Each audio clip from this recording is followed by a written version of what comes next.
Hi guys, Kim here. Welcome to Backyard Blooms. In today's video, I'm going to plant two plants that I got from Creekside Nursery. I'm very excited about this lilac. I've never been able to plant a lilac, and I've never been able to get a hold of a lilac, so I'm very excited. So Jenny from Creekside said this plant is supposed to do well in our zone, so I'm very excited. I believe she trialed it in her trial garden, but I'm not for sure. But this plant right here is called Bloomerang Dark Purple. It's a reblooming lilac. It's very fragrant and it flowers at least 3 times a year, spring, summer, and fall. So this plant gets about 4 to 6 feet tall and wide, so I feel like that's very manageable. And it takes full sun, and it is a zone between 3 and 7. So that's the only thing that kind of like makes me like, eek. But anyways, I feel like I'm a zone 7B/8, so I'm taking a chance. I am going to put this in full sun, but it'll be in an area that will get some part sun, part shade during the day because I have a big tree that I'm going to plant it by. But anyways, I'm going to take a chance, and since we are in a hotter zone, I'm going to put drip to this. I have drip in all my flower gardens, and I'm going to put a dripper to this, so I think that it will do well, and if not, then I'll just have to move it. But anyways, super excited about this plant. I love the foliage. It's a good sized plant. Let me put this down and I'll show you the plant tag. This is the plant tag. And it looks really bushy there, but I don't believe 4 to 6 feet tall and wide is going to be real bushy, but we can always prune her back. Very fragrant, it says, so super excited about that plant. And the next plant that I'm going to talk about today is called Sugar Shack. Now I have a real boggy area that, I don't know if you've seen in my prior video, I had a boxwood that died in this area. And I'm not sure why it died, but anyways, after I pulled the plant up, I knew exactly why it died. It had root rot. So after I pulled it up, it was just completely waterlogged underneath. So Jenny from Creekside, which is where I got all these plants from, you already know that by now. But anyways, she said that this plant is a great plant to plant in a boggy area. So I thought this is the perfect place to put this, since that other one was really waterlogged. In our clay soil, you have to have a great slope. And in this one area, I had like just a dip. So anyways, I'm going to plant this, and I hope by the time that I plant this big, I don't think this is a 3-gallon. By the time I plant this 3-gallon, I'll get enough soil that I'll be able to bring it up a little bit. So in clay soil, you don't want to plant it even with the ground. You want 1 to 2 inches above the ground, about so. So that way it will drain away from the plant and not drain into the plant where it's going to cause a lot of water and be root rotted. We don't want that. Plants are expensive nowadays, and we want these things to live. So my motto is that if you buy a $40 plant, you better be digging a $60 hole. You can see my little protector back there, Sasha. So anyways, this is Sugar Shack, and she has seen better days, so she needs to be out of this container, and it looks like she might be able to use a little bit of fungicide. She's got a little bit of a black spot on her, so I can do that today too after I get it planted. I'm going to put this plant down, and I'm going to share with you the information. Sugar Shack. Look at this gorgeous bloom. Can you not get any prettier? It kind of looks iridescent on the edges there. So I'm super excited to plant something new that I've never had in my garden before. So excited about this. And after it blooms this, it turns into these little red blooms or berries. What are they calling this? They actually call it red fall fruit. Look at that. So can you imagine going from this bloom to this fruit right here? It's not something that you could eat though. I wouldn't suggest it. So Sugar Shack is a button bush. It says that it is very fragrant. And it takes sun or part shade, so that's great for here because this gets morning sun and then gets shade in the afternoon because it's on the side of the house. So that is great for me. It is hardy in zones 4 to 10. I'm a zone 8, so I got that one covered. And it will get 3 to 4 feet tall and wide, so I think that'll look great in this space. I'm also going to put it right in front of my air conditioner unit, and that'll hide a little bit of that space. It'll hide it a little bit well too, so I'm excited about that. And it says to space 3 to 4 inches, so I'm sorry, 3. It says to space it 3 to 4 feet from each other. And bloom time is summertime, and you prune it back in the spring, and it likes moist soil. So that's why Jenny told me to put it in a boggy area. Any space that holds a lot of water and you want something that will absorb that water and will do well, this is a great plant for you. And another plant that is great for that area is the hardy hibiscus because they love water too. And the one in my very front garden gets a lot of water and it is huge. It is much bigger than it says that it's supposed to. It is so much taller than me, and I'll throw a little picture up of that with me up against it because it is so tall. And it says fertilize in the spring, and it says that you can mass plant these in borders. So, yep, dig your hole wider than pot and as deep. So that's always a suggestion. So you're always, if you got a 3-gallon pot, you want to go much wider than that. And this is what that shrub looks like when it's all bloomed. There. And again, that's the front plant tag. This is called a button bush.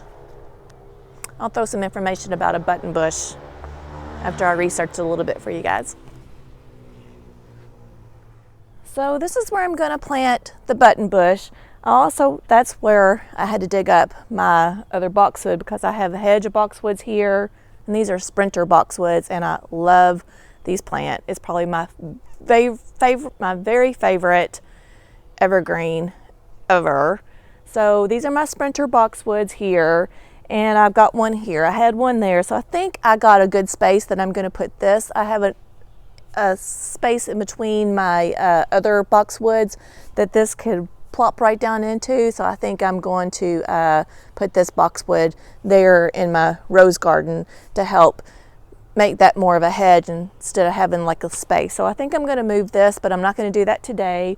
So this is right here is where I'm going to put this button bush, so I can always place the plant where you think you might want to plant it, like so, and then just step back and look at the plant and see if that's like something that you would like. So I think I'm going to plant it a little bit closer to this bush since I'm going to actually remove that one and plant it somewhere else. So I think I'm going to plant it just a little bit closer here. That way when it grows, it's not going to grow into my boxwood over there. So place the plant, make sure that's where you like it. Remove the plant. Sasha, you going to help me?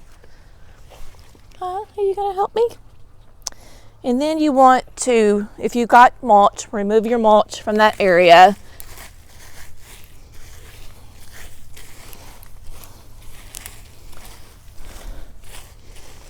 I don't really have a lot of mulch in this area, so this fall I think I'm going to have to top dress it a little bit better here. Yeah. I buy biotone every time I plant. This helps the roots get developed, so always have my plant tone. And then I like to always top dress it with a little bit of compost, and I throw a few handfuls of this in since we have that hard clay. I don't have really good soil, so I know some people always say just use the root tone and not put any compost in, but I'm just throwing a couple of handfuls just to help it get a little bit fertile. I talked about this Power Planter in my prior video. I love this product. I do have a link below if you're interested. I would not have been able to plant like I have planted in my garden without an auger. This to me is life-saving. Like, I love this tool. So I'm going to demonstrate today how easy it is to not use a shovel and to plant your hose with these augers. And another thing that I like is that when you dig your soil, it's not coming up in big clumps. So this really gets it really loose and makes it very easy to plant. So this is a 3-inch auger. It's 24 inches tall. So I may have to make several holes because that plant is in a 3-gallon tub.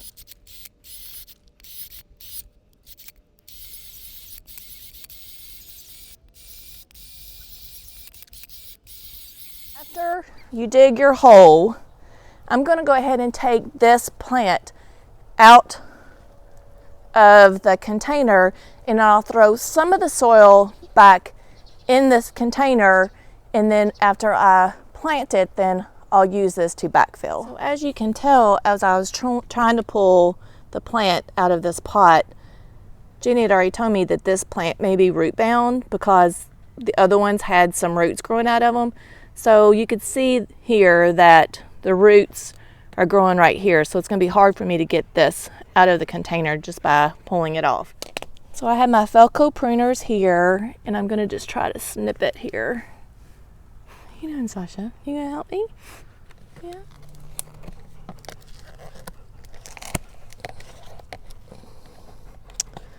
Well, you don't run into this problem too much, or I usually don't. Let's see.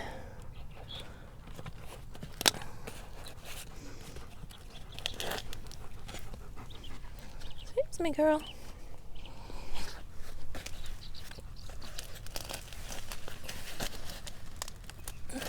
Nope.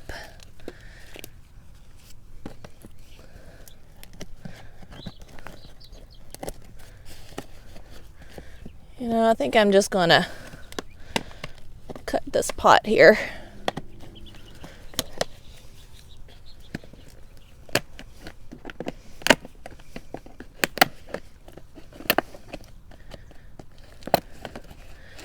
I guess if you have a problem, you just improvise, right?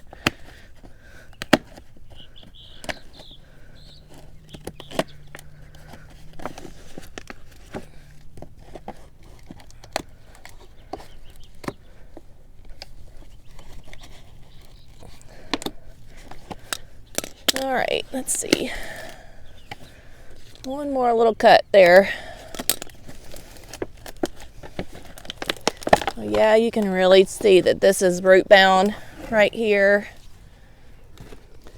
So when a plant is root bound like this, the roots are just trying to go around and around the pot. So we don't want to plant this and our roots just to go continually around. We want them to like spread out.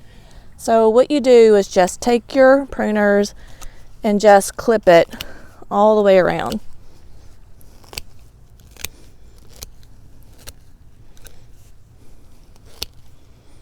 You can also probably try to break it up in here too.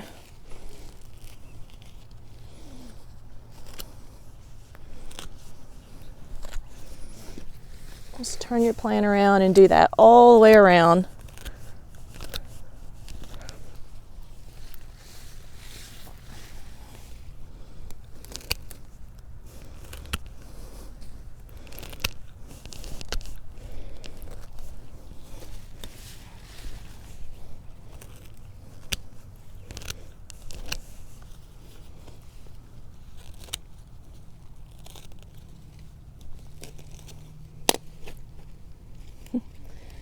Well, it is really good in there, isn't it?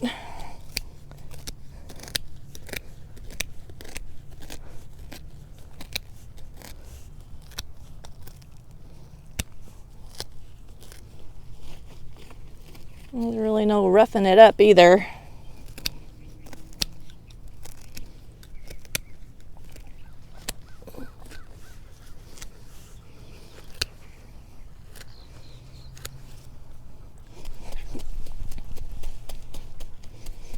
This will not hurt the plant if you're terrified to do this.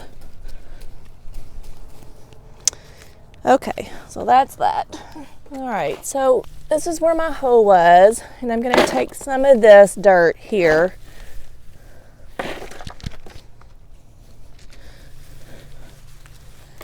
and just put it in this pot.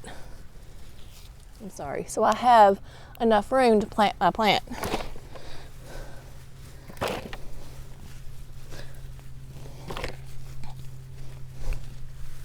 Like I said, I'm going to save this to backfill after I plant.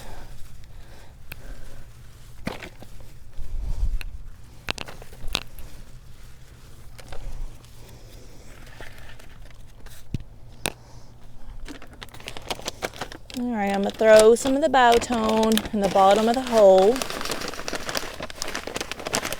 If no one's ever used this stuff, it smells lovely. And then I have my land and sea. This is my favorite. I just throw a couple of handfuls of that, and then I'll top dress it as well.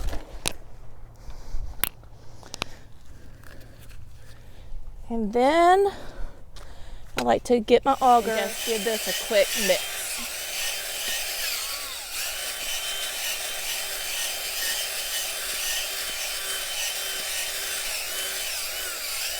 And I'm just kind of using an up and down motion with this auger.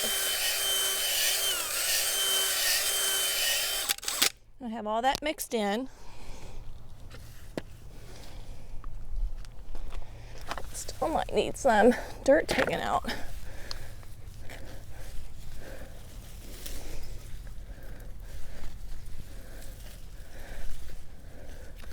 All right, and then you set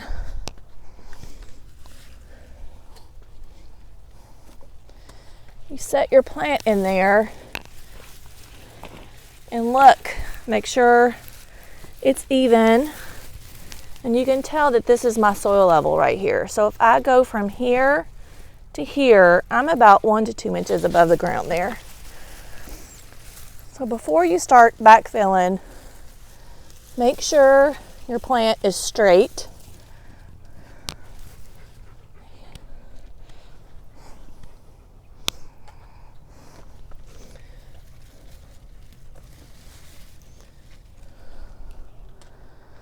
You can also, if one side has a better shape to it, you can turn it also. So I feel like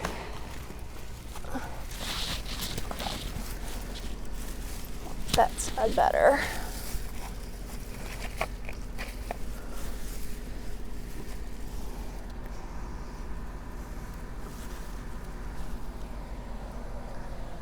All right, so I'm standing back from it. I feel like I like it.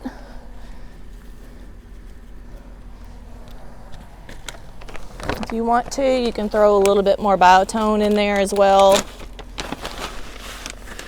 around the plant. Just a little bit left in that bag, so I might as well go ahead and use it.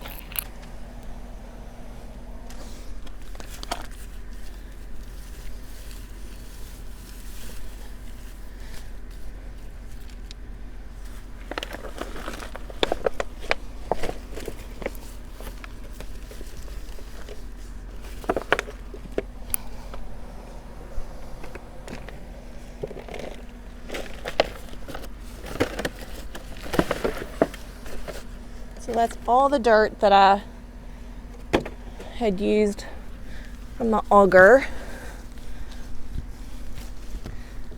And I'm just going to try not to cover. You don't want to cover this base right here. If you do, just lightly with mulch, but this is how your plant is still going to breathe. And Sasha over here is just loving that smell. So I think it has some kind of bone. I see a couple of ants over here too. It's got something to do with bone in there. I think she likes that smell. Now I'm going to take my foot and I'm going to lightly get all the air pockets away from this plant. like so. I'm gonna go do the other side too.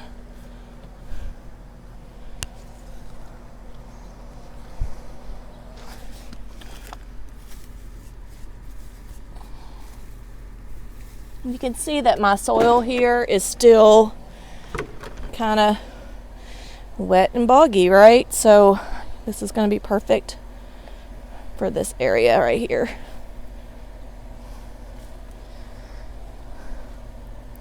I have irrigation in this garden, but I don't have it in this area. I pulled it up after I lost that one boxwood.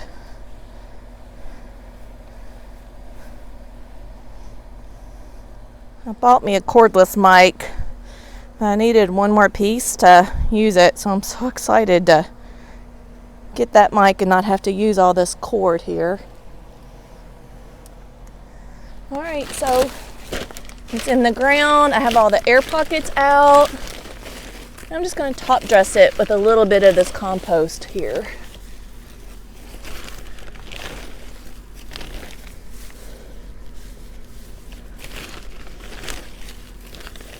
If you prefer and you don't want to put any of this compost in your hole, you can just top dress it and it'll break down and give your plant nutrients. It'll love you for it. All right. Here we go. I don't have a lot of mulch to really pull back over it. So I need to go grab some more mulch. If you don't like the shape of the tree, you can just prune some of that off. This limb right here. So I think I'm gonna just take this whole limb off right there with my Velcro pruners.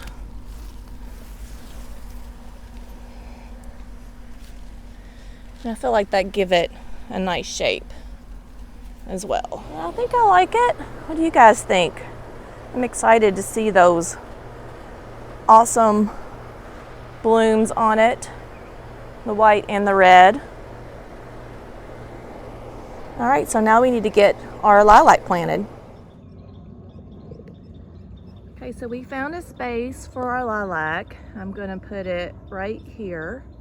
So I trimmed this container back, this concrete container, so I can see some of the pretty detail on that. And then I'm going to rehome a plant that I had here to my neighbor. And then I'm going to put this lilac bush right there. So I think it's going to be gorgeous, and I could probably even put something right here in the front as well. That's nice and pretty. So we'll figure out what we want to put there. And I had to remove a salvia that was over there also. Trying to... So this is from the other side of the garden here. So that's where I placed the lilac.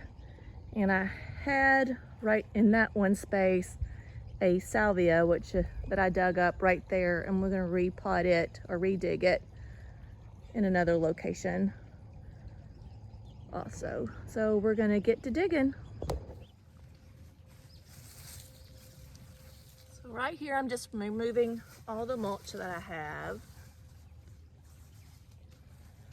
This space right here. And I'm gonna dig a hole that's bigger than my container that the plant is in. That's how you know you got good soil.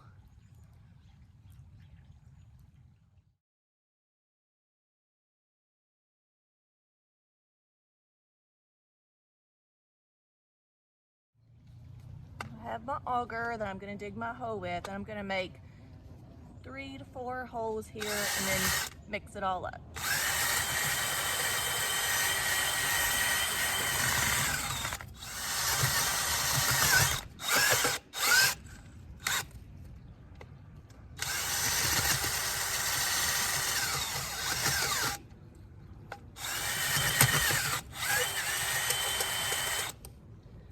Be careful in this area because there's rocks in my soil.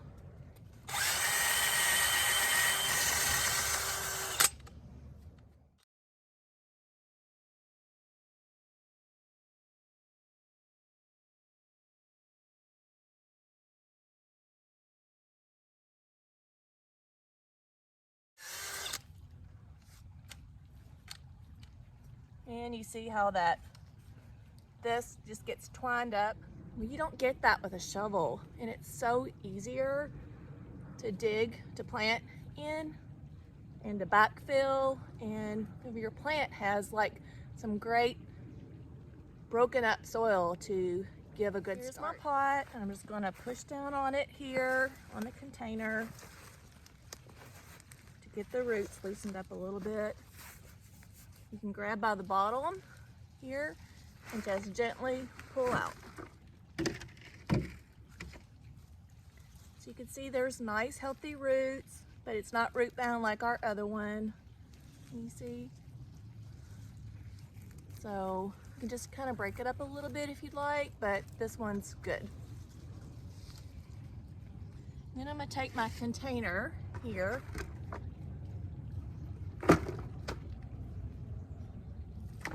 and I'm gonna put some soil in here.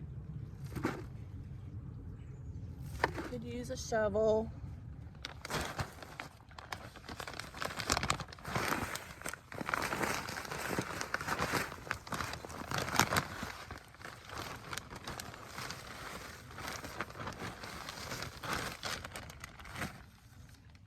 Starter. I just put some compost and biotone starter in this hole. So I like to mix it up and amend it.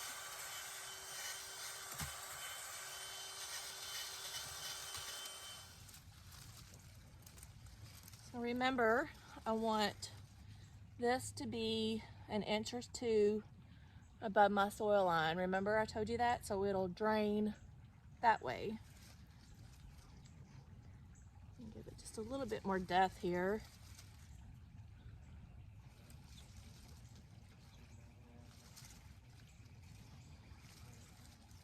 All right, so we're gonna backfill some, maybe just a little bit deeper.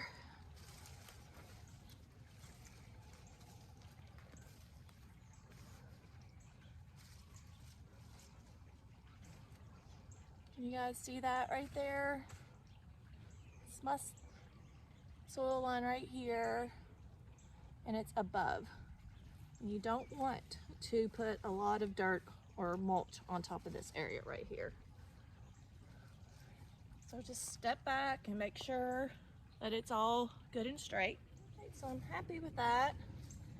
And I'm just gonna backfill with some of that dirt that I had around it. All the soil that I had in the bucket. Like we said, if you're here in the South, do not take all the soil out and put just normal soil from a bag. You'll be sorry.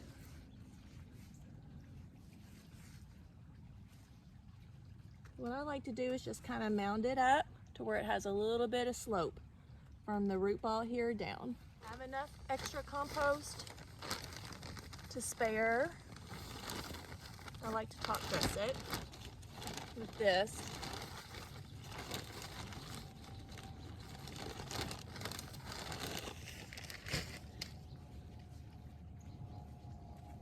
Like I said, you want a $40 plant and a $60 hoe.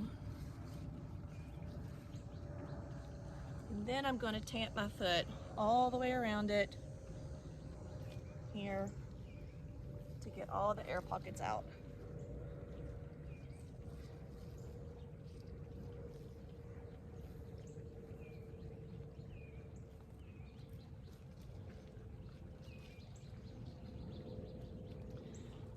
And then if you have extra mulch without having to go buy some, then just put your mulch back around it.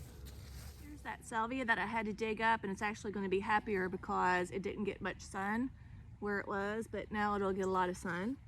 So I'm just been pruning up the dead spent blooms off these, and maybe they'll flush back out again. This is a perennial salvia from Proven Winners. And just a side note, even if it's an annual perennial for our zone, they do come back. So don't dig them up. Some water. So this is one that I rehomed. It was back here behind me, and now I'll put it more towards the front so it'll get some sun. So I might have to keep an eye on it around this catmint right here and these coneflowers, but I think it'll mix in and be really pretty with this border right here, because these will get taller than this right here. So I did the same thing. I put my plant tone in the hole, I put a little bit of compost, and then I dressed it with some compost on top and threw my mulch back on top.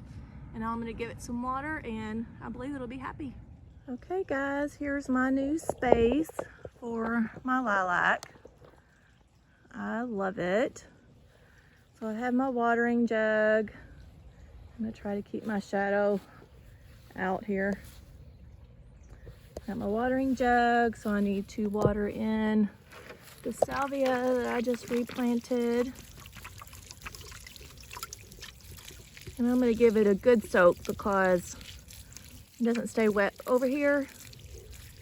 And I probably maybe need to run a little drip line over here to it. My drip line runs somewhere in this space right here. It must be on the other side of this lilac because I didn't see it when I was planting. There is where my other salvia is, right here. So when it gets a little cooler, I'm going to definitely move that one. I may move it up here next to the other one. I like to plant in sets of 3 to 5. And the reason why I like to do that is that it gives you a bigger impact of color. And that's what you want when you're planting flowers. You want to see lots of color. So I cleaned up these pots as well. You can see there's lots of dead underneath there. So we'll see how much more blooms that I can get out of these pots. So I have 3 concrete containers in this area. This is my cottage garden. I have one there, look. Hey friend. Hi there. What did I do? Did I trim your home? Say have mercies. He's still got room in there. So I trimmed that one up.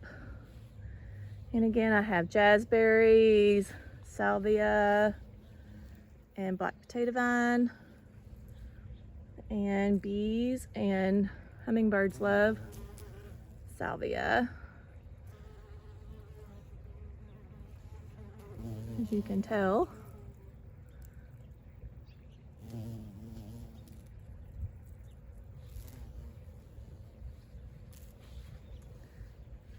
Let's make our way back up to the beginning here. Those are wine and roses.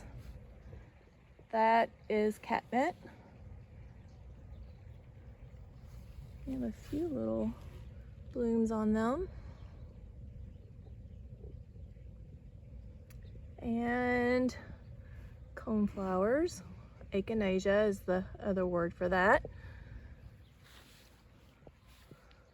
And my gorgeous lilac there. I'm gonna love it. I hope she does good. Second container. And then you can see I have Walker's Low catmint all the way down here.